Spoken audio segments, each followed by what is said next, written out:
வணக்கம் நேர்களே, welcome to Mayilosai YouTube channel.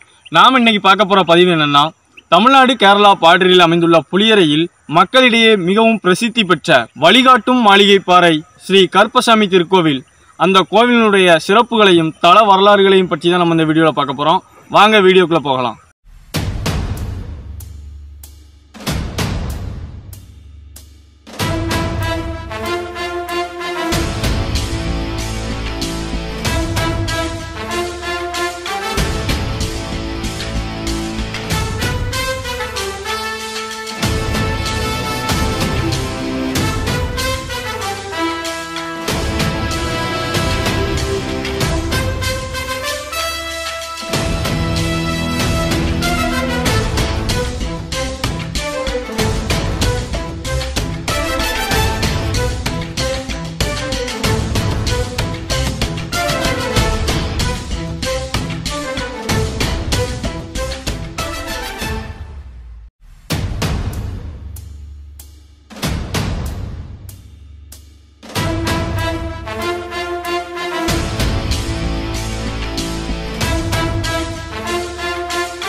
ஐயா, இந்த கருப்பசாமி கோயிலுடைய சிறப்புகளையும் அதோட வரலாறையும் பற்றி நீங்கள் கொஞ்சம் சொல்லுங்க. அதாவது இது வந்து மாளிகைப்பாறை கருப்பசாமி அப்படின்றது பேர். இந்த பேருக்கு என்ன காரணம் அப்படின்னு சொன்னால், பிரிட்டிஷ்காரர்கள் வந்து தேனி பக்கத்தில் ஒரு மலைக்கு மேலே ஒரு பெரிய மாளிகையை உருவாக்கணும்னு நினச்சாங்க. அப்பொழுது என்னுடைய குருசாமி பாண்டி சித்தர் அவர் என்ன செஞ்சாருன்னா, இந்த இடத்துல வந்து எங்கள் சாமி இருக்கக்கூடிய இடம், இதில் நீ மாளிகை கட்டக்கூடாது அப்படின்னு சொன்னார். அப்போ அவன் அதை மீறி அந்த மாளிகையை கட்டத்துக்கு வந்தார். ஆனால் இரவில் ஒரு குதிரை வந்து சாமியுடைய தோற்றத்தில் போய் அந்த வெள்ளைக்காரரை வந்து தண்ணீர் விட்டுல. உடனே மறுநாள் காலையில் வந்து சொன்னார், இந்த இடத்துல நான் மாளிகை கட்ட மாட்டேன், இது கருப்பசாமிக்கு உரிய இடம்ங்கிறத நான் உண்மையாக புரிஞ்சுக்கிட்டேன், அதனால் நான் கட்ட மாட்டேன்னு அவர் சொல்லிட்டு போயிட்டார். அதனால் அதனுடைய அடிப்படையில் ஒரு கோயில் அங்கே உருவாகுச்சு. அதுதான் மாளிகைப்பாறை. அந்த சன்னிதானம் எங்கன்னா சதுரகிரி சாரலில் இருக்கிறது. நான் 2 ஆண்டு காலங்கள் அங்கே தவம் இருந்தேன். அப்பொழுது எங்கள் சித்தப்பா பாண்டி சித்தர் அவர்கள் சாமியுடைய மகிமைகள் சக்திகள் எல்லாத்தையும் பற்றி எனக்கு ஞான வித்தைகளெல்லாம் கற்பிச்சிருக்கிறாங்க. தவம் இருந்து கிடைத்த சக்திகளும் பல. அதுக்கு பிறகு சாமியுடைய உத்தரவின்படி புளியரை பகுதியில் உனக்கு கோயில் அமையும் அப்படின்னு எனக்கு உத்தரவாகுது. அந்த உத்தரவின்படி இந்த இடத்துல வந்து நான் ஒரு வெள்ளிக்கிழமை ஆடி பெருக்கிழமைக்கு என்னுடைய இடத்துல இந்த கோயிலை நான் உருவாக்குறேன். ஒவ்வொரு வெள்ளிக்கிழமையாக அந்த கோயில் வந்து வளர்ந்துருச்சு. அப்படி வளர்ந்து வந்த சமயத்தில் தை மாதத்தில் ஒரு கும்பாபிஷேகம் நடத்தினோம். நிறைய மக்கள் வந்தாங்க. நாளை எத்தனை மக்கள் வருவாங்கங்கிறது முதல் நாள் இரவே எனக்கு வந்து தெய்வம் அசரீதியாக எனக்கு வந்து சொல்லிடும். சரீரமற்ற வாக்கு மட்டும். அந்த வாக்கை கவனித்து இருந்து காலையில் பார்த்தோம்னா இரவில் யாரெல்லாம் எந்தெந்த ஊர்லாம் வராங்க அப்படின்னு தெய்வம் நமக்கு சொல்லிச்சோ அதன்படி தான் மக்கள் வந்து நினைப்பாங்க. பௌர்ணமி இன்னைக்கு இத்தனை கிலோ அரிசி நீ வந்து அன்னதானத்துக்கு போடலாம் அப்படின்னு முதல் நாள் இரவு சொல்லுவோம். அந்த சக்தியினுடைய வாக்கை கிட்ட அந்த அரிசியை போட்டோம்னா கரெக்டாக அதுக்கு தகுந்தாற் போல பக்தர்கள் வந்து சேர்ந்துருப்பாங்க. இப்படி தான் இந்த விஷயங்கள் நடந்துக்கிட்டு இருக்கு. இந்த கோவிலில் கேட்குற வாக்குப்படி 18 ஆண்டுகள் குழந்தை இல்லாதவங்க கூட சாமிகிட்ட வர வாங்கி குழந்தை பாக்கியம் கிடைச்சிருக்கு. அந்த குழந்தை பாக்கியத்தில் பொம்பளை பிள்ளை பிறந்து கூட கருப்பசாமின்னு பேர் வச்சிருக்காங்க. நீண்ட காலம் கல்யாணம் நடக்காமல் மனவேதனைப்பட்டு இருந்த குடும்பத்தில் பிள்ளைங்களுக்கு கல்யாணங்களை நடத்தி வச்சு சாமி மகிழ்ச்சி பெற்றிருக்கார். நோயால் மனவேதனை அடையக்கூடியவர்களை மன ரீதியாகவும் தெய்வ சக்தி ரீதியாகவும் அவங்களுக்கு புதிய சக்தியை கொடுத்து அவங்கள தெளிவு பண்ணிடுச்சு. மனதளவில் குழப்பம் அடைந்து வீட்டுக்குள்ள ஒரே சண்டை, மனவேதனைகள், ஒற்றுமை குரல்கள், இது போன்ற பல்வேறு விஷயங்கள் இருக்கும். அவைகளெல்லாம் நம்ம சக்தியால் இறைவனுடைய அருள் ஆற்றலால் அவங்களுடைய உடலுக்குள்ள அந்த தெய்வ சக்தி அவங்களை அறியாமலே ஊடுருவி அவங்க உள் மனதை திருப்பி அவங்கள புனிதமானவர்களாக வாழ வச்சு இந்த மாதிரி உள்ள விஷயங்கள்லாம் இந்த கோவிலில் நடந்துக்கிட்டு இருக்கு. ஒரு முறை வந்து சுமார் 11 ஆண்டுகளுக்கு முன்னால் பருவம் அடைந்த ஒரு பெண், அவளுக்கு 22 ஆண்டு வயசு, அவளுக்கு வாய் பேச முடியல, எதிர்பார்க்காம பேச்சு வராமல் ஊமையாகிட்ட. அப்பவும் முறைக்காரர்களும் அவளை கட்ட மாட்டோம்னு சொல்லிட்டாங்க. அவங்க அப்பா அந்த பொண்ணை அங்கே கூப்பிட்டு வந்தார். அப்போ இரவுல சாமி கட்டுச்சு, வாய் பேச முடியாமல் ஒரு பெண் தன் மகளை ஒருத்தன் கூப்பிட்டு வந்திருக்கான், வாப்பா அப்படின்னு சொல்லிட்டாங்க. இந்த வாய் பேசாம இருக்கிறதுக்கு காரணம் வேணுமா, பேச வைக்கணுமா அப்படின்னு உத்தரவுல கேட்டேன். பேச வச்சா போ. என்னுடைய நாளை காலை இந்த கோவில் வாசல்ல நிற்கும் பொழுது நான் கூப்பிட்டு அவளை பேச வைப்பேன்டா அப்படின்னு சாமி நைட்ல உத்தரவாச்சு. அதே மாதிரி மறுநாள் காலையில மக்கள் வெள்ளம் பெருகி இருந்துச்சு. ஆடி அமாவாசையின் மறுநாள் அந்த பொண்ணை கூப்பிட்டு எலுமிச்சங்கனியை பிடிச்சி விட்டு தொண்டையை பிடிச்ச உடனே அம்மான்னு பேசிட்டு இன்னைக்கு பேசி அவளுக்கு 3 பிள்ளைகள் இருக்கு. கல்யாணம் முடிக்க முடியும் தள்ளி விட்டு போனவரே வந்து கல்யாணம் முடிச்சாங்க. அந்த 3 பிள்ளைகளும் பொம்பளை பிள்ளைகள். அந்த 3 பேருக்குமே கருப்பாயி, கருப்பசாமி, மாளிகை புறத்தா அப்படின்னு பேர். இப்படியெல்லாம் ஒவ்வொரு விஷயங்கள் இங்கே நேர்மையாக நடந்துக்கிட்டு மக்கள் வாரவங்கெல்லாம் பெரிய பெரிய துன்பங்களை தலையில் சுமந்துக்கிட்டு மனசில் சுமந்துக்கிட்டு தான் அங்கே வராங்க.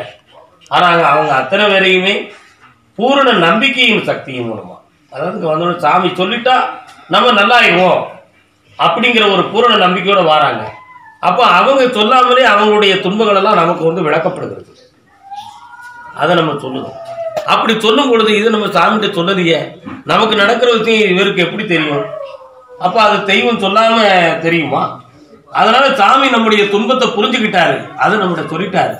இனி நமக்கு கவலை இல்லை, அவர் நமக்கு துணையா இருந்து காப்பாற்றுவார் அப்படிங்கிற அசைக்க முடியாத ஒரு நம்பிக்கை எல்லா பக்தர்களுடைய உள் உணர்வுகளும் உள்ளத்துக்குள்ளும் பூரணமான இருக்கு. நிற்கிற மக்கள்லாம் ஒவ்வொருத்தரும் தன்னுடைய மன நிறைவை பெற்றவர்கள் தான்.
என்னோடு தவிர்க்கின்ற மகா முனிவர்களே, சித்தர்களே, யோகியர்களே, அழைக்கின்ற பொழுதெல்லாம் 21 கூற்றம் 61 பந்திக்காரர்களும் சேனை வகுத்து தானை பூண்டு தொண்டு செய்வேன் என்பது சத்தியமானால் வந்திறங்கி சொன்ன வாக்கு தவறாம காப்பாற்றலாம். தூத்துக்குடி எல்லையில இருந்து தந்தையும் மகனும்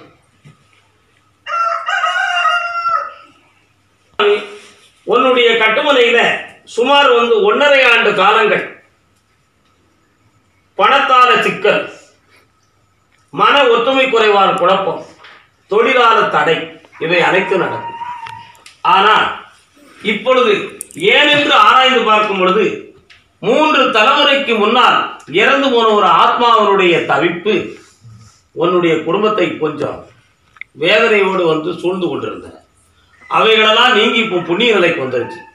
வருகின்ற ஏப்ரல் மாதம் 3ஆம் தேதிக்கு மேல நீ புதிய தொழிலை ஆரம்பித்துக் கொள்ளலாம்.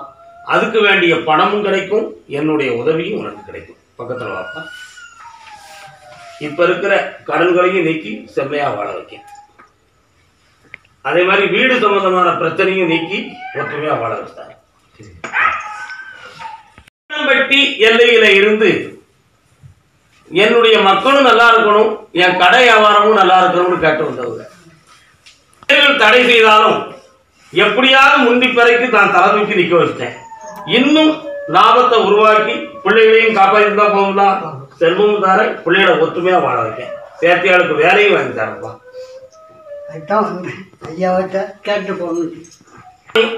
அதே திப்படம்பட்டி எல்லையில இருந்து என் குடும்பத்தில் இருக்கக்கூடிய கன்னி தேவதையினுடைய சக்தி என் குடும்பத்தை நல்லா வாழ வைக்கணும் அப்படின்னு வணங்கி கொண்டு இருக்கும் மகள். இதுவரை நஷ்டங்கள் பல நடந்து விவசாயத்திலையும் குழப்பம், அதே மாதிரி வளர்ந்து கொண்டிருக்கும் உயிரினங்களுக்கும் குழப்பம்.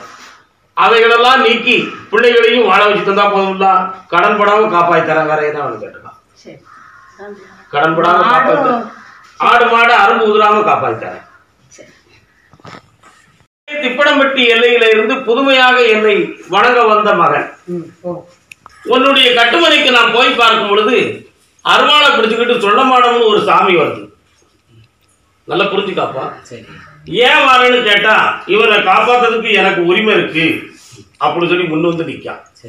ஆனா இப்போ ஒரு 2.25 ஆண்டுகளாக உன்னுடைய தொழிலிலும் நஷ்டம் இருக்கும், வீட்டுக்குள்ள மனைவி மக்களுக்கு உடல்நிலை கோளாறும் குறைகளும் நடந்துகிட்டு இருக்கும். இதற்கிடையில பொருளாத பிரச்சனைகளும் வழக்கும் நடந்துகிட்டு இருக்கு. வாஸ்தவமா தப்பா? அவைகளெல்லாம் தீர்த்து தந்தா போதும்ல. கால் வந்துட்டோம், எல்லா பிரச்சனையும் தீர்த்து நிம்மதியா இருக்க வைக்க. நீ கேட்க வேண்டியது என்கிட்ட தனியாக உட்காந்து கேட்டுக்கலாம். எல்லையில இருந்து ஏன் உயிருக்கு ஆபத்தில்லாம என்ன வாழ வைக்கணும் சாமின்னு கேட்டு வந்த மக்கள் உன் வீட்டை புடுங்கணுங்கிறதுக்காக உனக்கு சில கேடுகள் அதை நடக்க விடாம ஆக்கி உனக்கும் ஆபத்தில்லாம காப்பாற்ற. வல்லம் எல்லையில இருந்து என்னை அன்புடன் வணங்க வந்த செல்வ மகள், வா. என்ன சத்தம் அங்க? எது சத்தம்? அப்படியா? சரி சரி.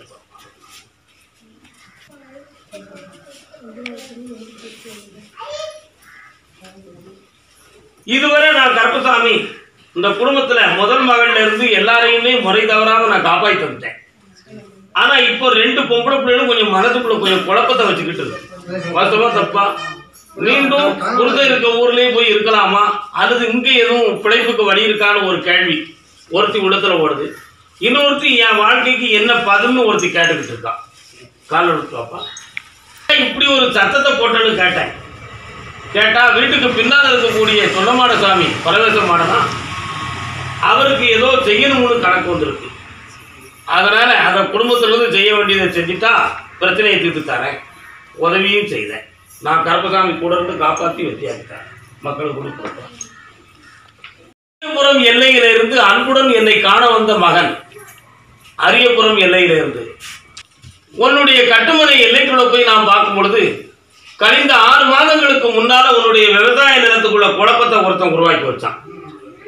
ஆனா இப்போ உன் குடும்பத்தை அந்த வீட்டை விட்டு விரட்டணும்னு சொல்லி ஒருத்தன் போட்டி போட்டு ஒரு தெய்வ துணையை நாடி தீய செயல் செய்யறதுக்கு போயிருக்கான். கால் எடுத்துவான். கட்டின சுவரை எழுப்பணும் அப்படின்னா இவனை வீட்டை விட்டு எழுப்பணும். புரியுதா புரியலையா? அப்படி எந்திக்க விடாம நான் காப்பாற்றி தருவேன், நீதியோடு உங்களை வாழ வைக்கிறேன்டா.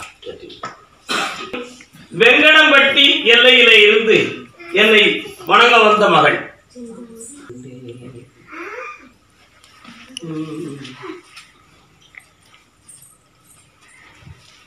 என்ன இப்படி உருட்டுத? உன்னுடைய வீட்டுக்கு முன்னால பார்த்தேன் அருவாளை பிடிச்சிக்கிட்டு ஒருத்தர் நிற்கான். அது யாரு? அவன்தான் மாடசாமி. என்னப்பா நீ வீட்டுக்கு முன்னால இருந்து அந்த வீட்டை நல்ல வைக்கலையேன்னு கேட்டேன். இப்போ நீ ஒரு பக்கம், உன் பிள்ளை ஒரு பக்கம், உன் வீட்டுக்காரர் ஒரு பக்கம், 3 பேரும் தனித்தனியே. வாஸ்தவமா தப்பா?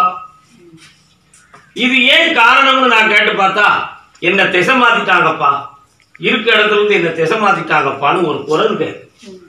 யார? உன் சாமியை கால் விட்டுவா. இப்போ நான் அந்த பூவை உருட்ட மாதிரி பீடியை மட்டும் உருட்டி உருட்டி என் வாழ்க்கையை நான் கழிச்சுக்கிட்டு இருக்கேன்.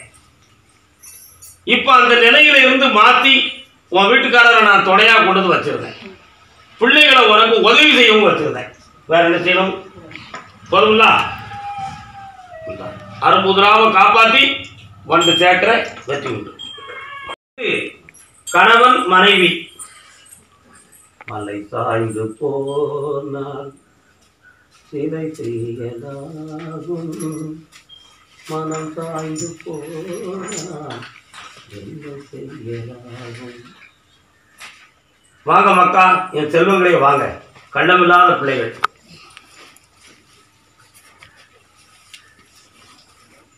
உங்களுடைய எல்லைக்குள்ள நான் போய் பார்த்தேன். அவதாரம் இல்லாத, நல்லா புரிஞ்சுக்கப்பா, அவதாரம் இல்லாத மனிதர்களில் ஒரு பெண்மணி ஒரு காலத்தில் காலமாகி அவ தெய்வமா வந்து நிக்கா. புரியுதா? அப்படி தெய்வமா வந்து இருந்து அவளுக்கு கோயிலே கட்டி கும்பிடக்கூடிய அளவுக்குள்ள நிலைகளும் வளர்ந்துருக்கு. ஆனா அப்படி இருந்தும் இப்ப என்னுடைய உழைப்பு எல்லாம் இருந்தும் என் பிள்ளைகளுக்கு ஒரே நோயும் பிடியும் மனவேதனையும் கடன்களும் கவலைகளும் தான் எனக்கு மிஞ்சிருக்கு. குடியிருக்க வீட்டை கூட எனக்கு பேண முடியல சாமி. இதுக்கு என்ன காரணம்? இதை நீங்க செம்மையாக்கி தர முடியுமா அப்படி என்பது உங்களுடைய கேள்வி. வாஸ்தவமா? அப்ப காலில் விழுப்பாங்க.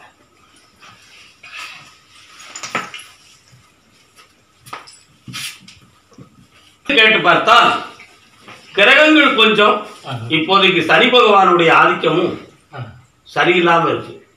அதனால இடமாத்தி இருந்தா சரி வருமாங்கிற குழப்பமும் உள்ளத்துல உண்டு. இடம் மாற வேண்டாம். நான் கருப்பசாமியை வந்து இறங்கி உன் வீட்டையும் உன் மக்களையும் நான் நல்லா வாழ வச்சா போதும்ல. முந்தைய பிடிச்சிக்கோ, செம்மையா வாழ வைக்க மக்கா. இந்தப்பா நிம்மதியா இருக்க வைக்க. குற்றாலம் எல்லையில இருந்து குடும்பத்தோட வந்த மகன் வந்து உட்காரு.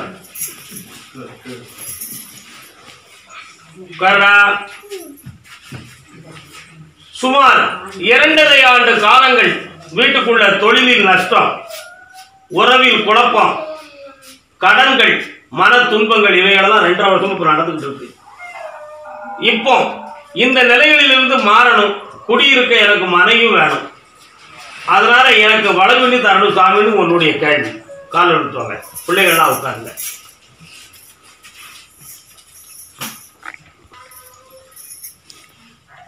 இது என்ன மாதம்டா? மார்கழி மாதம். அடுத்த மார்கழி மாதத்துக்குள்ள உன்னுடைய கடன்ல 75% நான் தீர்த்து தந்துருவேன். அதுக்கு இடையில வீடு கட்டுறதுக்கும் நல்ல மார்க்கத்தை உருவாக்கி வெற்றியாக்கி தரேன். செல்வாக்கா இருப்ப. பிள்ளை குட்டிகளுக்கு நோய் குடி இல்லாம வாழ வைக்க. பக்கத்துல வா.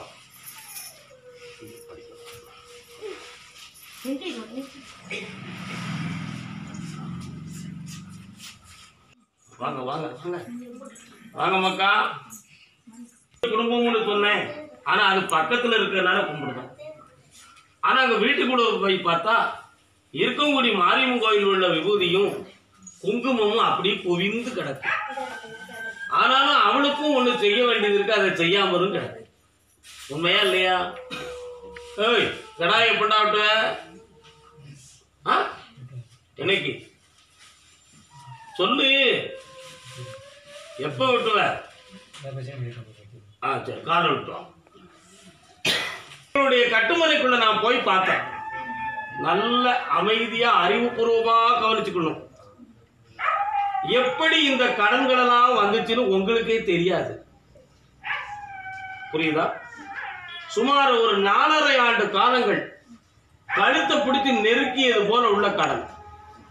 இதனால வாழவா, வெளியே எங்கேயும் ஓடிடுவா, இல்லாட்ட வாழ்க்கையவே முடிச்சுக்கிடுவோமா அப்படிங்கிற எண்ணங்கள்லாம் உங்க உள்ளத்துல வந்து வருத்தமா தப்பா? அதே போல இந்த கடன்களுக்கெல்லாம் காரணம் உங்க உயிர் போகாம பொருள் போச்சு. ஆனா இப்போ வெட்ட இடத்தை வித்து தரவா, கட்டின வீட்டை வித்து தரவா? எதுடா விற்கணும் சொல்லுடா. கட்டின வீட்டை வித்துட்டா கொஞ்சம் கூடுதலா ரூபா கிடைக்கும், கடன் அடைச்சிடலாம். அவங்க காலம் விட்டுருவோம்.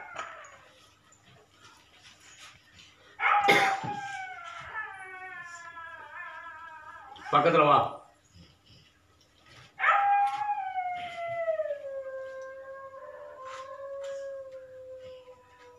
இந்தாப்பா வித்து கடன் அடைச்சிட்டார, குடும்பத்தை வெட்டியா இருக்க வைக்க. அதே போல உன் உடம்புல இருக்கக்கூடிய அந்த பிரச்சனையை நீக்கியாச்சு. இனி நீ நல்ல முறையில் ஆனந்தமா என் அன்னத்தை சாப்பிடலாம், அலங்காரமா ஆனந்தமா நீ வேலைக்கு போகலாம். எந்த தீமைகளும் இனிமேல் வந்து உங்களை நெருக்காது, எந்த துன்பமும் உங்களை அணுகாது. வெற்றி வைங்க, காப்பாற்ற பக்கத்துல வா மகளே. முடியா சாப்பிட வச்சிருவோம்ப்பா இன்னைக்கு. ரகசியம் இருக்கு, ஒன்று கூப்பிட்டு சொல்லுவேன். என்ன என்கிட்ட மாட்டிக்கிட்டாரு. செல்வம் டீ ஸ்டால். உன்னை மறக்க முடியுமா, உன்னை விட்டு என் உயிரை பிரிக்க முடியுமா?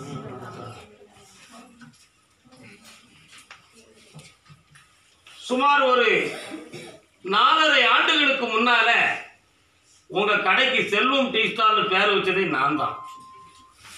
ஆனா செல்வம்னு வச்சேன். உங்ககிட்ட செல்வம் இருக்கா? இல்ல.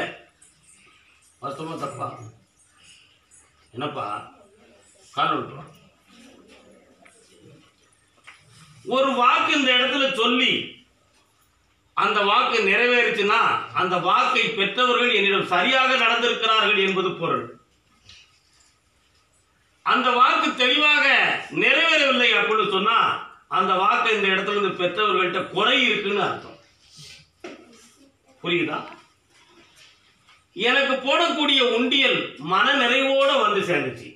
ஆனா அதற்கு அடுத்து உண்டியல் போடக்கூடியதுல ஒரு சின்ன மன கஷ்டமும் வந்துருச்சு. வாஸ்தவமா தப்பா?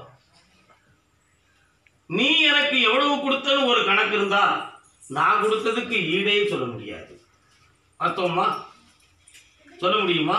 முடியாது. முதலில் மனம் இங்கு தேவை. அந்த மனத்துல உங்கள்கிட்ட கண்ணம் கிடையாது. அதே மாதிரி என்னை மனதார வணங்க கொண்டு இருந்த உங்களுக்கு ஒரு பொல்லாத ஒரு புயல் ஒரு 2 ஆண்டு காலங்கள் ஏற்பட்டுச்சு. அந்த 2 ஆண்டுகள்ல ஏற்பட்ட புயல்ல வீட்டுக்குள்ள என்ன கும்பிட்டீங்க, என் சன்னிதானத்துக்கு வரல. வீட்டுக்குள்ளேயும் மனம் குழம்பி கும்பிட்டீங்க. எப்படி குழம்பி கும்பிட்டீங்க? அவரவர் மனதுக்குள்ள இருக்கக்கூடிய தவறுகளை வெளிப்படுத்தாமலும் அதுல எந்த பிரச்சனையும் வராமல் இருக்கிறதுக்கு காரியத்துக்கு கும்பிட்டீங்களே தவிர பரந்த பக்தியோட என்ன கும்பிடவில்லை. காரணம் நீ உட்காருப்பா, நீ உட்காருமா.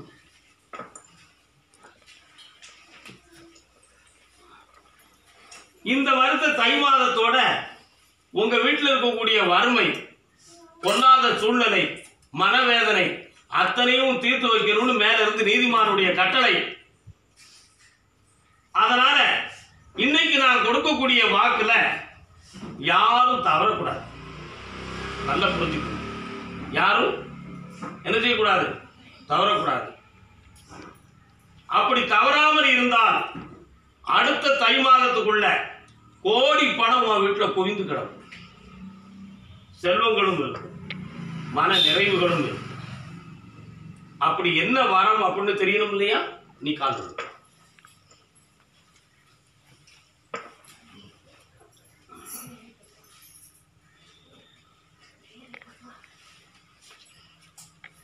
இந்த பௌர்ணமியில இருந்து அடுத்த அமாவாசை வர, இந்த பௌர்ணமி அடுத்த பௌர்ணமி 30, அடுத்த அமாவாசை 48 மாறிக்கிறோம். அந்த 48 நாளும் உன்னுடைய பிரம்மச்சாரிய விரதம் எனக்கு வேணும். ஐயப்ப சாமிக்கு மாறப்பட்டா 2 வேளை குளிப்பு, எல்லா இன்பங்களையும் துறந்து மனநிறைவோடு வணங்கக்கூடிய சக்தி மிகுந்த மனதோட இருக்கணும். அப்படி இருந்து இந்த விரதத்தை நீ காப்பாற்றி தந்துரு, அரும்புதராம காப்பாற்றி வெற்றியாக்கி தந்துடுறேன். அப்படி இருந்துட்டான். வா பண்ணுங்க. சரி, செல்வாக்கா இருக்க மக்கா ஆனந்தம் உண்டு, ஆனந்தம் உண்டு. கேட்டோம். கோட்டை எல்லையில இருந்து குடும்பத்தோடு என்னை பார்த்து அன்புடன் வணங்க வந்த செல்வ மக்கள் வாருங்கள். 17 ஆண்டுகளுக்கு முன்னால பட்டம் கட்டி வாழ்ந்தவன் நீ. சொல்லுவது எதுவும் தப்பு இருக்கா? சொல்லுங்க. 17 ஆண்டுகளுக்கு முன்னால பட்டம் கட்டி வாழ்ந்தவன் நீ அப்படின்னு சொன்னா வண்டிக்காரர் யாருன்னு கேட்டா உடனே சொல்லுவாங்க மக்கள். அதான பட்ட பேர். இங்கிருந்து கேரள வரை சென்று இரவு என்றும் பகலென்றும் பாராமல் ஓயாமல் உழைத்து இந்த பிள்ளை குட்டிகளெல்லாம் காப்பாத்தினவன் நீ. ஆனா இப்போ காலொடிந்த சக்கரம் போல வண்டியும் சிதைந்து வாழ்க்கையும் சிதைந்து ஒரு தெளிவில்லாத நிலையை அடைந்து கேள்விக்குறியான விஷயத்தை நெஞ்சில வச்சுக்கிட்டு என்ன பார்க்க வந்திருக்கப்பா. வாஸ்தவமா தப்பா? காலொடிட்டு வரலாம். இருக்கக்கூடிய கடன்களை எல்லாம் நான் தீர்த்து தந்துடுறேன். அதே மாதிரி மக்களை சிறந்த உழைப்பும் நிறைந்த பணமும் வீட்டுக்குள்ள சேரக்கூடிய அளவுக்கு ஒரு மகாலட்சுமி கடாட்சத்தை இந்த நொடிப்பொழுதிலிருந்து நான் உருவாக்கித்தாரேன். ஒவ்வொரு மாத பௌர்ணமியிலும் 9 பௌர்ணமிக்கு என் சன்னிதானத்துக்கு வந்து என் அன்னதானத்தை சாப்பிடணும். சரி சார். ஏன் உன்னை அன்னதானத்தை ஏன்பா சொன்னேன் அப்படின்னு நான் மேல இருந்து கேட்கும்போது, இந்த அன்பு மகன் எல்லாரும் 3 வேளை சாப்பிடுவாங்க, ஆனா இவன் 2 வேளை தான் சாப்பிடுறான் அப்படின்னு மேல இருந்து கட்டுறேன். உண்மையா? அந்த ஒரு வேளை சாப்பாட்டை நான் தரேன். மன நிறைந்த வாழ்க்கையும் ஆயுள் பெறவும் சர்வ ஆரோக்கியமும் செல்வமும் பெறும். இந்தாம்மா, உன் எண்ணங்கள் எல்லாம் நிறைவேறி உன் பிள்ளை குட்டி கணவன் எல்லாரும் நல்லா இருப்பீங்கம்மா.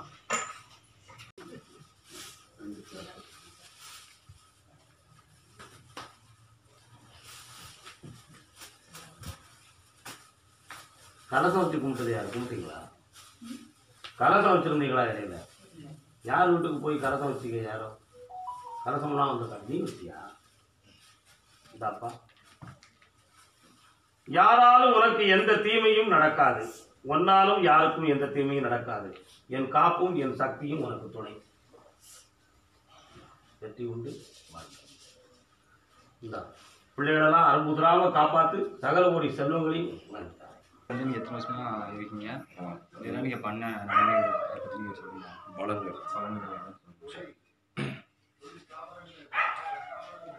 ஒரு மகனுக்கு கிரகம் சரியில்லாமல் இருக்கும்.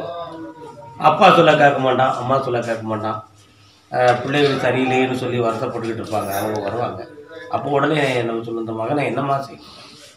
என் பிள்ளை என் சொல்லுபடி கேட்டு மான மரியாதையோடு வாழணும். சரி, கரெக்ட், இவ்வளோதான விஷயம். உன் பிள்ளைய நான் காப்பாற்றி நல்வழிப்படுத்தேன் அப்படின்னு சொல்லி அவனுக்கு அவனுடைய மனோசக்தியை பகவான்கிட்ட ஒப்படைத்து, இறைவன்கிட்ட ஒப்படைத்து, அவனுடைய மனதுக்குள்ள இறை சக்தியை அவனை அறியாமலே புகுந்து அவனை நன்னறிப்படுத்தி நல்ல பிள்ளையாக்கி கொடுத்தான். இது நடந்து கொண்டிருக்கின்ற உண்மை. ஒரு கணவன் மனைவி 2 பேர் இருப்பாங்க. மனைவியுடைய மனப்பக்குவம் கணவனுக்கு பொருந்தாமல் இருக்கும். உடனே அவர் கண்ணீர் ஒடிப்பார். அப்போ அவளுக்கு நீதியை நம்ம உணர்த்தணும். தெய்வம் என்னாலே நீதினு தான் அர்த்தம். நீதியும் தெய்வமும் ஒரே தராசு தான், ஒரே தட்டு தான். 2 தட்டில் வச்சோம்னா 2ம் சமமாக இருக்கும். கடவுள் தான் நீதி, நீதி தான் கடவுள். அப்போ அந்த அவங்களுடைய மனோசக்திக்குள்ள ஒரு அருள் சக்தியை உள்ள வர வச்சு அவங்கள உண்மையாக நடக்க வச்சு கணவன் மனைவி 2 வரையும் உள்ள குட்டியோட ஒற்றுமையாக வாழ வச்சுருவாரு. யாரும் உலகத்தில் நிரந்தர குற்றவாளி இல்லை, நிரந்தரமாக நல்லவனும் இல்லை. யார் வேணாலும் எப்போ வேணாலும் எந்த திசையிலும் மாறலாம். ஆனால் மனம் பக்குவம் அடையதுக்குன்னு ஒரு சூழ்நிலை வரணும்னா அதுக்கு நிச்சயமாக ஒரு குருவுடைய வழியும் ஒரு தெய்வத்தின் சக்தியும் தேவை என்பதற்கு ஒரு பெரிய எடுத்துக்காட்டும் ஒரு சிறந்த விளக்கமுமாகத்தான் இந்த கோயில் நடந்துட்டு இருக்கு. இப்போ இன்னைக்கு பௌர்ணமி அன்னதானம் நடத்துகிறோம். ஒரு நேரத்தில் இந்த அன்னதானம் நடத்தக்கூடியவங்க ஒவ்வொருத்தரும் தன்னுடைய காரியங்கள் நடந்தோடனே அடுத்த மாத பௌர்ணமி அன்னதானத்தை நான் நடத்துகிறேன் அப்படின்னு சொல்லி சொல்லுவாங்க. நம்ம ஒத்துக்கிடுறோம், நம்ம நடத்திடுவோம். அவங்களால முடிஞ்சதை இந்த அன்னதானத்துக்கு செய்துட்டு இப்படி பற்பனர்கள் அவரவருடைய விஷயத்தில் தலையிட்டு முறையாக நடந்துட்டு இருக்காங்க. நிற்கிற மக்கள்லாம் ஒவ்வொருத்தரும் தன்னுடைய மனநிறைவை பெற்றவர்கள் தான். ஏங்க இந்த கோயில் வந்து எத்தனை ஆண்டு காலமாக வந்து வேலை பார்த்துட்டு இருக்கீங்க? இந்த கோயிலோட உங்களுக்கு என்ன பயன்லாம் கிடச்சிருக்கு அப்படின்னு நீங்கள் சொல்லுங்கள். இந்த கோயில் 17 வருஷம் வந்துட்டுருக்கேன். 17 வருஷம் வந்துட்டு இருக்கேன். பலன்னு சொல்ல போனால் தெய்வமும் குருமாரும் சித்தரும் நிறைந்திருக்கிற கோயில் இந்த கோயில். அது சக்தி, அந்த தெய்வத்தினுடைய தன்மையை உண்மையை அறிந்தால் தவசிகள் இங்கே வர்றதையும் போகிறதையும் தெரிஞ்சுக்கலாம். இதை நான் கண்ட உண்மை. நீங்கள் இந்த கோயில் வந்து எத்தனை வருஷத்துக்கு முன்னாடி வந்தீங்க? என்ன மலைகளில் வந்தீங்க? நான் 4 மாசமா தான் வரேன். ஒரு சின்ன பிரச்சனைன்னு வந்தேன். இப்போ என் பிரச்சனையெல்லாம் தீர்ந்து நான் வந்து சந்தோஷமா இருக்கேன். அதனால நான் வந்து தெய்வத்தை முழுமையா கருப்பசாமியை நான் நம்புறேன். சொல்லுங்க, நீங்கள் இந்த கோயிலுக்கு எவ்வளோ நாள் வந்துட்டீங்க? 15 வருஷமா வரேன். வந்தால் மழை பிடிக்குது. எங்கள் வள்ளத்துலேருந்து வரீங்க? பாவச்சத்திரம் பக்கம் வரேன். எனக்கு வந்து நிறைய மன வருத்தங்கள் எங்கள் இருந்தது, எல்லாம் போச்சு. இப்போ வந்து ஒரு தர்மபுரி அது ஒரு வேலைக்கு போகிறோம். நமக்கு ஒரு இது வேலை நாளைக்கு கருப்பசாமி இந்த ஆளு பண்ணுறாரு, கேள்வி நாங்கி நம்மளை முன்னாடி விட்டு அந்த ஆளை பின்னாடி தள்ள மாதிரி தள்ளி விட்டுருவோம். அந்த மாதிரி ஒரு தள்ளி யாருமே எதுவுமே நம்ம பலம் வந்து ஒரு சாமி தான் வந்து நிற்கிறாரு அப்படிங்கிற மாதிரி ஒரு இது. இந்த கோயிலுக்கு வந்தப்பறம் நீங்கள் வந்து மகிழ்ச்சி ரொம்ப ரொம்ப மகிழ்ச்சி. எந்த ஒரு குறையும் கிடையாது. நானும் வந்து என் வேலையும் வந்து மற்றபடி எங்கேயும் போக மாட்டோம். வந்தால் ஐயா பாடுறது பௌர்ணமி பதினொன்று இருக்கும். வேறு எந்த ஒரு நிகழ்ச்சி எங்கேயும் போக மாட்டோம். எத்தனை வருஷமாக நாங்கள் போயிருக்கீங்க? ஒரு 12 வருஷம் சந்தோஷம். குடும்பத்தோட வரீங்களா? நான் மட்டும்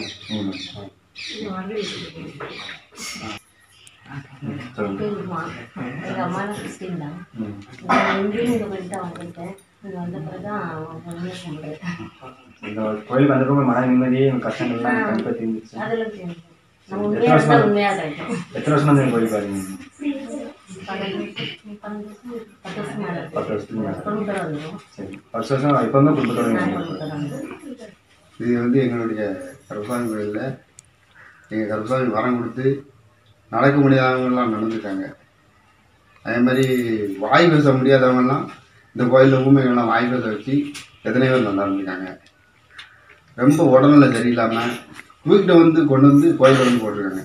அப்பேற்பட்ட ஆளை தெம்பாக நல்ல நடக்க வச்சு அவங்களுக்கு எல்லாம் சரி பண்ணி ஆயுத ஆரோக்கியத்தோட எங்கள் சாமி அவ்வளோ சரி பண்ணியிருக்கோம். அதாவது எல்லா இடத்தோட எங்கள் சாமி கருப்பசாமி வந்து ரொம்ப சக்திபூர்வமாகவும் எல்லாத்துக்கும் உதவணுங்கிற நல்ல எண்ணங்களோடையும் இங்கே நடந்துகிட்டு இருக்குது. மாதம் மாதம் அன்னதானம் நடக்குது. ஒவ்வொரு வெள்ளிக்கிழமைகளையும் இங்கே சாமியுடைய அருள்வாக்கு மதிய நேரத்தில் நடந்துருக்கு. எல்லா மக்களும் வந்து என்றைக்கும் கலந்துக்கிட்டதுக்கு நாங்கள் என்றைக்கும் விரும்புகிறோம். முன்னாடி திருநாள் மட்டும் தான் பேசுவோம். தெய்வம் வந்து கருப்பசாமி தான் உண்மையாக சொல்லிட்டு இருக்கேன். நினைச்சது என்ன நினைச்சதுன்னா உண்மையாக நடக்கும். சாமி நினைச்சாங்க குணம் நிம்மதியோட சாமி கருப்பசாமியானவே நமக்கு நிச்சயமாக நடந்துருக்கோம். ஆனால் அவர்கிட்ட வரப்போ எங்களுக்கு நல்லா இருக்கு. எந்த எனக்கு அவர் தான் தோணேன். எப்போவுமே நன்றி. நீங்கள் நினச்சதெல்லாம் கண்டிப்பாக நடக்கும். தும்பாவும் இருக்கு, நல்ல நடக்கையும் நல்லாவும் இந்த கோயில் வந்து உங்களுக்கு எந்த குறையும் நல்லா இருக்கு, எந்த குறவும் இல்லை. இந்த கோவிலுக்கு மிக அருகிலேயே ஒரு சிவலிங்கமும் ஒரு நந்தி தேவரும் இருக்கிறார்கள். இது இந்த கோயிலோட முக்கியத்துவமான ஒன்று. மீண்டும் அடுத்த நிகழ்ச்சியில் உங்களை சந்திக்கும் வரை உங்களிலிருந்து விடைபெறுவது எம் ஸ்ரீதர், கேமராமேன் கருப்பசாமி. நன்றி, வணக்கம்.